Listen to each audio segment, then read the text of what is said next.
অনেকের কাছেই স্বপ্নের দেশ কানাডা। সেই স্বপ্ন পূরণেই জীবনের ঝুঁকি নিয়ে হলেও দেশটিতে পাড়ি দিতে চান লাখ লাখ মানুষ। তবে বেশিরভাগের ক্ষেত্রেই সে স্বপ্ন অধরা থাকলেও অনেকে ঠিকই পৌঁছে যান কাঙ্ক্ষিত গন্তব্যে। একটু ভালো থাকার আশায় নিজ দেশ ছেড়ে অভিবাসী হিসেবে সেখানে আবাস গড়ে তোলেন অনেকে। তবে সম্প্রতি সেই অভিবাসীদের কানাডা ছাড়ার হিড়িক লেগে গেছে। অর্থাৎ যে যেভাবে পারছে, যত দ্রুত পারছে কানাডা ছেড়ে অন্য দেশে পাড়ি দেওয়ার চেষ্টা করছে। কিন্তু কেন এমন সিদ্ধান্ত নিচ্ছেন অভিবাসীরা?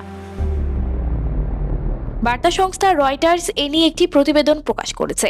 এতে কারণ হিসেবে উল্লেখ করেছেন, কানাডায় জীবনযাপনের ব্যয় বেড়ে গেছে বহুগুণ, আছে আবাস স্থলের স্বল্পতা। সব মিলিয়ে দেশটি থেকে পিছু হটতে শুরু করেছেন তারা।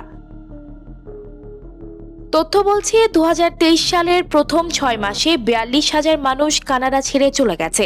আর 2022 সালে কানাডা ছাড়েন 93,000-এর বেশি মানুষ। 2021 সালে এই সংখ্যা ছিল প্রায় 86,000। গত 8 বছরে কানাডায় স্থায়ী বসবাসের অনুমতি পেয়েছে 25 লাখের মতো মানুষ। তবে দিন দিন সেই সংখ্যা কমে আসায় সমালোচনার মুখে পড়েছেন জাস্টিন ট্রুডো সরকার। কানাডা ছেড়ে যাওয়া অনেকে অভিযোগ করেছেন, অনেক ক্ষেত্রে বৈষম্যমূলক আচরণ করা হয় তাদের সাথে। এমনকি জীবনমানের খরচ এতটাই বেড়েছে যে শুধু বাসা ভাড়া দিতেই চলে যায় মোট আয়ের 30%। আর কেউ যদি কানাডায় বাড়ির মালিক হতে চায়, তাহলে একটি পরিবারের মোট আয়ের 60 থেকে 80% পর্যন্ত বাড়ির পেছনে খরচ করতে হয় প্রতি মাসে। এই সংকট কমাতে অবশ্য নতুন নীতি গ্রহণ করেছেন ট্রুডো সরকার। এর আওতায় 2025 সাল থেকে সর্বোচ্চ 5 লাখ মানুষ কানাডায় নতুন বসতি স্থাপন করতে পারবে বলে জানানো হয়।